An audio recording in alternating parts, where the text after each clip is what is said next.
Did anyone ever come to you and say, you know something, fellas? There's the possibility of neurological damage if you get into a mass immunization program? No. No one ever did? No. Do you know Michael Hatwick? Yes. Dr. Michael Hatwick directed the surveillance team for the swine flu program at the CDC.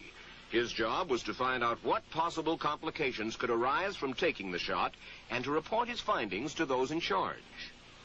Did you know ahead of time, Dr. Hatwick, that there had been case reports of neurological disorders, neurological illness, apparently associated with the injection of influenza vaccine?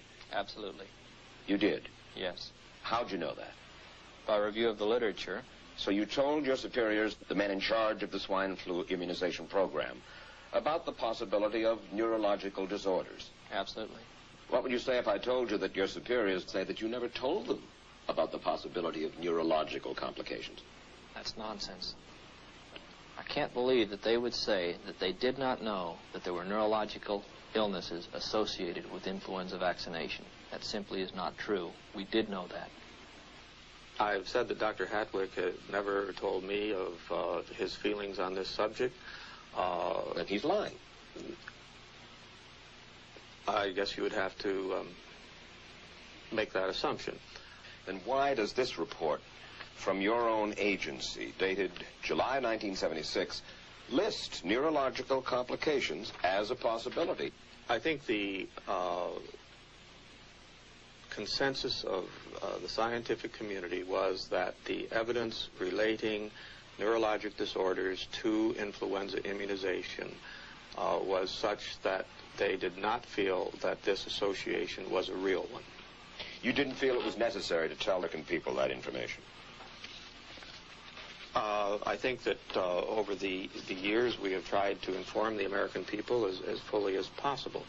As part of informing Americans about the swine flu threat, Dr. Sensor's CDC also helped create the advertising to get the public to take the shot. Let me read to you from one of your own agency's memos planning the campaign to urge Americans to take the shot. The swine flu vaccine has been taken by many important persons, he wrote. Example, President Ford, Henry Kissinger, Elton John, Muhammad Ali, Mary Tyler Moore, Rudolph Nureyev, Walter Cronkite, Ralph Nader, Edward Kennedy, etc., etc. True?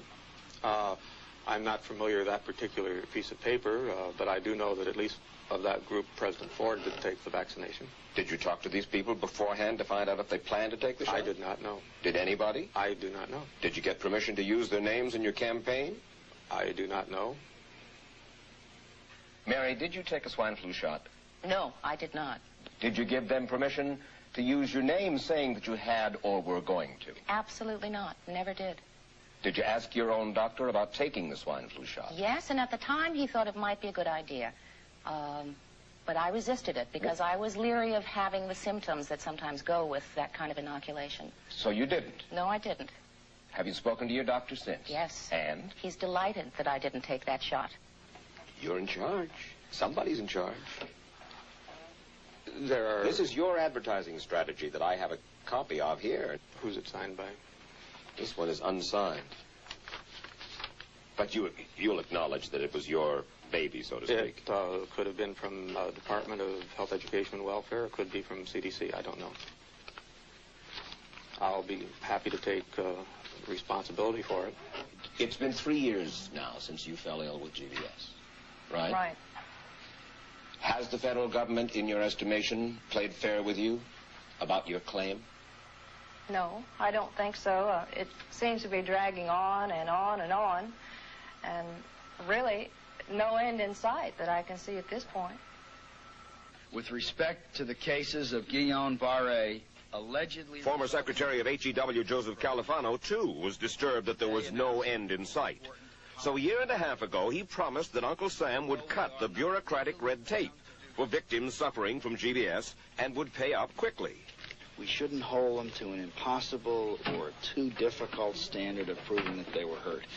Even if we pay a few people a few $1,000s that might not have deserved it, I think justice requires that we promptly pay those people who do deserve it. Who's making the decision to be so hard-nosed about settling? Well, I assume the Justice Department is. Griffin Bell before he left? Well, the Justice Department agreed to the statement I made. It was cleared word for word with the lawyers in the Justice Department by my HEW lawyers. And that statement said, in effect? That statement said that we should pay Guillain-Barré claims without regard to whether the federal government was negligent if they resulted from the swine flu shot. I think the government knows it's wrong. If it drags out long enough, that people will just give up. Let it go. I am a little more adamant in my thoughts than my wife is, because I told Judy to take the shot. She wasn't going to take it, and she never had shots. And I'm mad with my government because they knew the facts, but they didn't release those facts because if they had released them, the people wouldn't have taken.